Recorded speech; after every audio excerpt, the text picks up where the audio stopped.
And today I'll be sharing a lot about my story, like how music has impacted my life, what I've learned so far, and hopefully to inspire every one of you to kind of do what you really are passionate about and how to express yourself through whatever you want to do. And this obviously doesn't apply only to music, but to any sort of like art form or even just whatever career you want to get yourself into. I'm just giving you a perspective of what it's like being a musician myself. So here's a very quick introduction to anybody who doesn't know me. My name is Gabriel De Leon. I am 21 years old this year. I went to Powers actually for a solid 6 years, I think. It was year 8 till year 13. I graduated in 2018, so that was 3 years ago. Whereas for me, I do contemporary writing and production, where we do a lot of commercial arranging, songwriting, and anything that's sort of in that realm of writing music. So whether it's on a large score or if you're gonna produce on, let's say, a DAW such as Logic Pro or Ableton, which I'll show you kind of like all of these things later.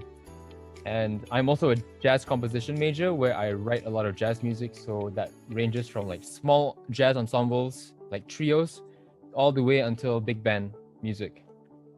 Yeah, so here's a very open-ended question. Why do we become creative? And it's so different between, like, it differs from person to person. It depends on like how your personality, how your creativity reflects in your personality, and how, sort of your background as well. For some of us, it just makes us happy. Some of us choose to be creative because it gives us an outlet of like expressing ourselves. For some, it releases some stress, but ultimately it makes the person feel at ease. I think that's the most important bit, is that it creates this space for anybody to kind of like do whatever they would like to, and in a very non-tangible way, in a very abstract way. So whether you want to express it through like emotion or storytelling, I think that's really crucial to know. And the reason why I'm asking this question is because something that I learned over the last couple of years here in university is that it's so important to know why you start doing things in the first place, and understanding how it affects you throughout your daily life, because it's not really about an occupation. Being creative is not exactly because you want to make money. Of course, that's really important too, but like the reason why you're creative is because it keeps you going emotionally. It keeps you going throughout life. So this is sort of the profundity of what I'm trying to say. But yeah, let's proceed. Again, I'm just gonna do a quick review on like where I come from in terms of what my background is. I'm very fortunate to have grown in a musical family.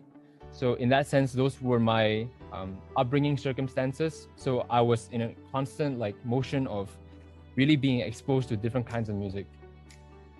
These couple of notes that I've already mentioned, such as I went to Powys to do my music. But over the years, I've had so much opportunity to do so many things. And some of the things that I didn't really mention myself doing was songwriting and production. And that's sort of what I do a lot now, just because it's so different from what I did in the past with like performance and composition, music directing, like I said, with The Wizard of Oz. Yeah, so I started performing actually on a regular basis from the age of 6. So again, I'm very fortunate to have been able to do that. And that's definitely helped me as a writer, a producer, and how I honestly work with other people in a very performance type setting, whether that's in live performance or studio recordings and stuff like that. So that's sort of my background, and that will kind of help you understand why I feel certain things when I'm creative, which I'm gonna go through again later. For some of you who know, I play the drums and the violin. So was I a performer? Sure, I enjoyed it, but did I really want to do it? Was I an arranger?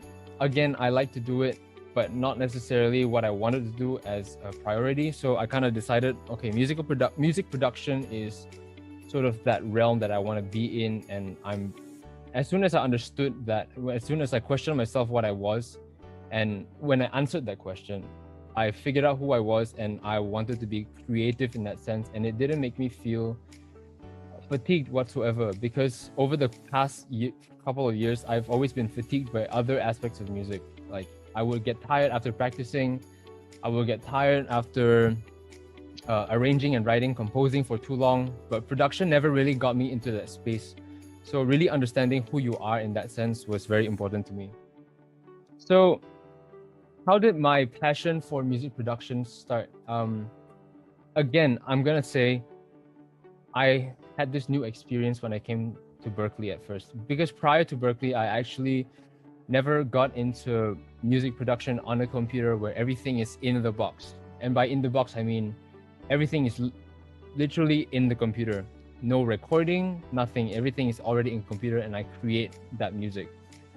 So that was a very new experience for me that I kind of was forced to do, because in a lot of assignments here in university, I had to create my own, we call them mock-ups or demos for the music that we write. And with that, I had to do everything on a computer where a keyboard is connected, and I have everything set up with MIDI. So these were very new experiences for me. And I kind of kept going because I enjoyed it so much that for, I think it's almost been 2 years, maybe even 2 years and a couple of months, where I would be producing pretty much for majority of my time. So not exactly every day, but like I do produce a lot. It just ends up becoming regular practice. And I do spend hours and hours when I produce, because it's just something I really devote myself into. And I just sort of got in the groove, and I really enjoyed it. And yeah, so that's what happened with my discovery of music production and my love for it.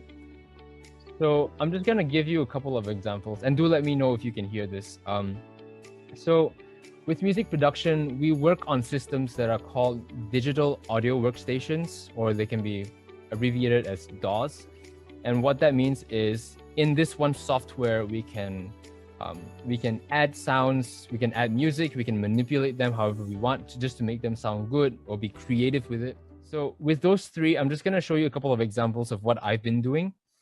So the first one's gonna be Logic Pro X, and this is a production of a song that I helped my friend with, which is being released in 6 days, I believe. So this is music that hasn't been heard by the world yet. So here's your moment of privilege, I guess. So here it is. That's what the session looks like. Friends, I wish that you could know what you mean to me. My heart starts to ache when we wake.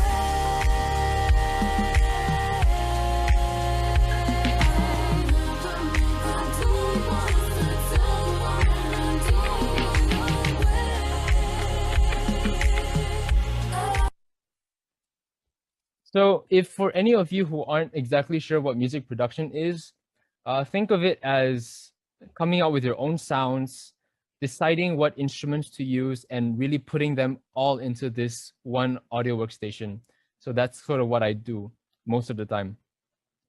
As I mentioned earlier, Pro Tools is specifically used for recording and mixing. And so in this next example, I actually mixed this whole song. It's a song that's now on Spotify. You can definitely check it out. It's a collaboration between two of my friends from Penang and myself, and it's called Summer Song. It was a song that was released in the summer. So this is what the session looks like, and this is what it sounds like. I'm a summer song, just a sad summer song, so come on and sing along. Couple boys in the back with the beats and a bass drum. Take you back to the time when we up and we do it wrong. I'm a summer song, I'm a summer song. And the next one, which is the third DAW, is Ableton Live. This one was a recent addition to my arsenal because I only started learning how to use this about 6 months ago, but I've been having a lot of fun with it. So here's a purely electronic song that I made for, I think it was for a class actually. So just here's an example of it. Here's what it looks like. It's very interesting to look at. The colors are customizable. So even that kind of spurs a different sense of creativity, because when I look at different colors, it might influence the way I write. It might influence the way I produce. So this is what it sounds like.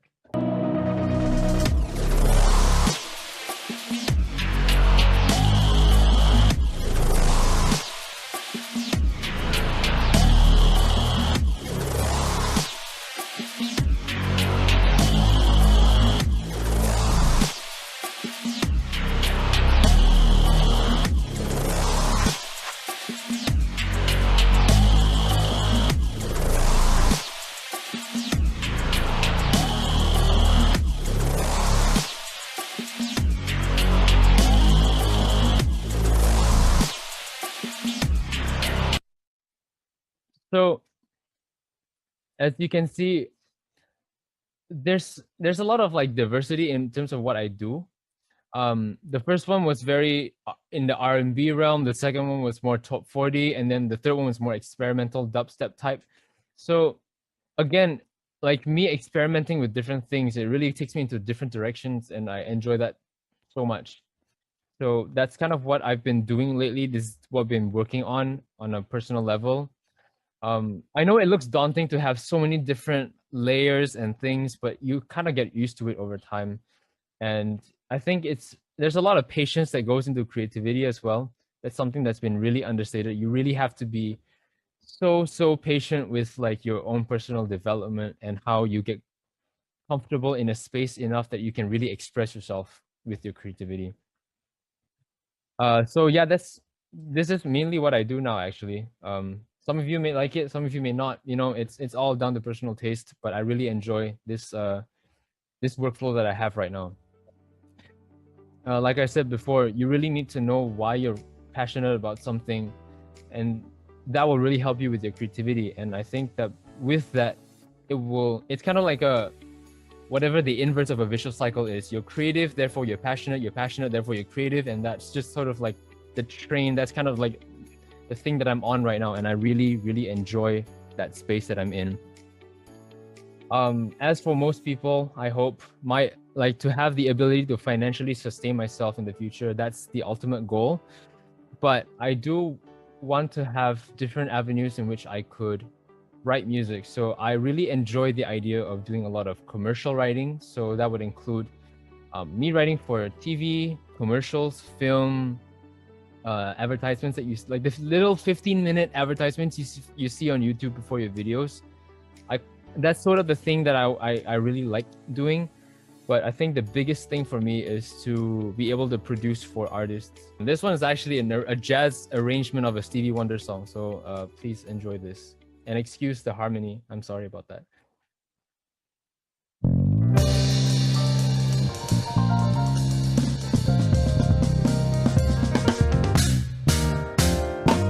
Everybody's got a thing, but some don't know how to handle it. Always reaching out in vain, just taking the things not having. But don't you worry about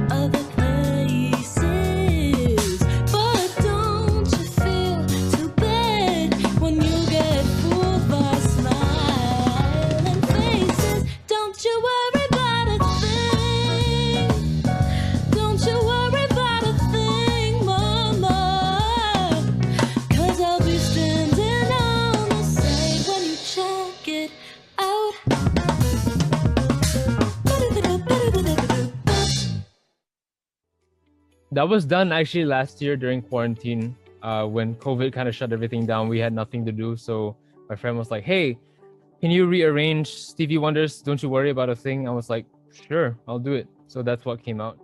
And this is an original jazz composition that I mentioned earlier.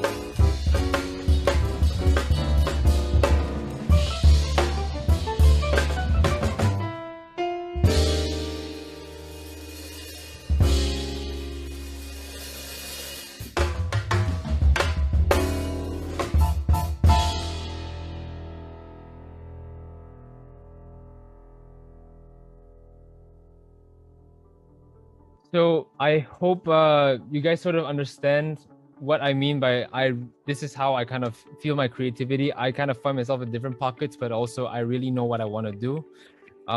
So yeah, thank you so much for having me. And do any of you have any questions for me? Gabriel, I have a question. Sure. Hi, Felipe, is it? Yeah. So about your future and your decision to go more into like electronic production when your acoustic playing is brilliant. It's so good. Thank you. Why did you go that way? I guess it's because like I said, I did do a lot of performing ever since I was a kid. I do love it. I think it would be absolutely amazing if I had the opportunity to write for shows and everything, but on every Saturday night I can play at a bar. I think that's, for me, that's a perfect lifestyle. But because it's such a different world for me with music production and stuff like that, I kind of want to pursue that. I think that's what it is. Hey Gabriel, I've got a question. I know, how important is collaboration for you? Because that seems to be, watching your videos, that seems to be a big driver for your inspiration. Yeah. Just because we're not all superhuman, I'm assuming, like, I'm sure there are a lot of perfect people out there, but most of us aren't, and we aren't the best at doing everything. So for example, I'm not a great singer myself, so I had somebody sing on a song and I produced with them. I can't play the piano, I can't play the bass, so I did this trio thing with my friends. It's just, I honestly hate using the word to use somebody, just because it sounds like it's a one-directional thing. Because to me, music collaboration is always going to be, you know, I help you, you help me. So I think that like having a collaboration is a great way to help with each other's creativity. And these two players that you see on screen right now are fantastic musicians. They enjoyed playing my music, so I was really pleased with that. I enjoyed playing with them. I was privileged enough to be able to play with them too. So collaboration is a good way to kind of take your creativity even further, because you might have a concept in your head, but execution is always what people only see, the execution. Nobody knows how creative your head is. So with that, it's a vehicle in order to achieve the full potential of that creativity, if that makes sense. Thanks. Yeah, of course. Hi, Miss Hi there, Olga. How are you Gabriel. doing? Good to see you. I'm good, thank you. Great to see you. I was just wondering, how would you inspire a Year 7 music class, of which quite a few students may not think they're really good at music or who aren't instrumentalists? What would be your advice to sort of inspire them to think, yes, we can do it? Something that I've definitely learned is that I would dread doing something I don't want to do. And I think it really helps with the students if you kind of like interact with them and say, hey, what music do you listen to? And then sort of incorporate that in the lesson somehow. And I think that because music production is such an accessible thing, it's a really nice way to introduce students, especially the younger folk, to experiment with how creative they can get with music. And it can be very daunting because it's all very tech-based, and it's understanding how sound gets from here to here to here to here. It's a lot of science, but I think at the end of the day, if the students understand what's going on, they'll be able to use that as a vehicle to get their music passion, even as listeners, and transfer that energy into a creative one where they make something original. So I think really relating it back to whatever they like listening to, I think that's really important. Brilliant. Yeah. Thank you. Any other questions? Okay, thank you so much, Gabriel. I think you're rushing for another rehearsal, isn't it? Yeah, a mentioned. very late rehearsal actually. So Okay. yeah.